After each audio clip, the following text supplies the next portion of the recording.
بسم الله الرحمن الرحیم وفدیناه بذبح عظیم. ټول نه مخکې عید راتلو حوالې سره ټولو ته مبارکباد درس کوو.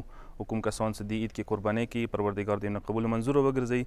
قربانۍ حوالې سره اوس خدمت کې عرض دا دی چې ځناور کې اکثر کسان پوښتنه کوي کوم خصوصیات څه دي ضروري نه دي دغې مستحبې قربانۍ کې، مثلا غوټ وي یا خامخا صحتمند وي یا غوږې پرې نه وي، خپای ګوډه نه وي یا خسی وغیره نه وي. خیر دی که دا عیبونه ورکي بیا هم قربانۍ ورکي کیږي. البته ثواب دی، مستحبه دی، بهتره دی څه عیبونه ورکي نه وي، صحیح سالم وي، غوټ وي، تندرست وي، قیمتي وي او سالم وي، بهتره دی.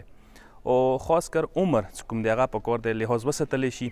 عمر اوښ کې 5 کاله دی، غوا سخندر کې غوټ ډنګر کې هغه 2 کاله دی، پکار یې پرای وي او نه چې ورسره وزي پسه کې هم 2 کاله او مړي کې 2 میاشتې پکار دی پراوي. ځنه کسانو ته دا مسله پیښیږي چې هغوی مثال یا خستی دی یا خونې کې ورسره دی، مثلا مخکې نه ورسره دی، خو کیدای شي عمر یې نه وي پر هغوی څه وکړو.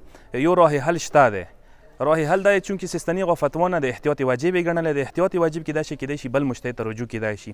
موسی آیت الله وحید خراساني بزرګوار چونکې عمر شرط نه ګڼي، دغه ځای کې ته داسې ویلی شي چې د کوم پسه څه عمر یې نه دی پره یا ډنګار عمر یې نه دی پره، نه ته وایې چې دغه ځای کې زه هغوی وحید خراساني تقلید کوم او دې مسالې کې زه هغه پیروی کوم، بیا که عمر یې پره نه وي خیر دی قربانۍ ورکې کیدای شي.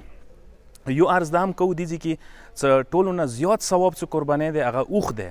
اول درجه کې اوښ دی، دویم درجه کې بیا غوا سخندر وغیره دی، دریمې درجې کې بیا پسه دی، مړي وي که وزه وي. موږ ورمې کې تاسو به سوچ کړی وي اکثر پسونه بیا دویمې درجې کې غوا سخندر کوي، اوښ ته چا بالکل پام نشته دی او ټول نه زیات ثواب الحمدلله پیسو والا خلک شته دي. اوښ ډېر زیات ثواب دی. نهر کول یک ګرانه نه. دسترخوان امام حسن د 2 کالو نه اوښ بقاعده نهر کوي او نهر والا کسانه دسترخوان سره شته دي. موږ داسې یو چې یو غوښه مهنګه نه پرېوځي. که ته یې واخلې یو اوښ تقریبا غوټ اوښ 2.5 لکیا پرېوځي، 1.5 لکیا میلاویږي او کافي غوښه د ورکوي.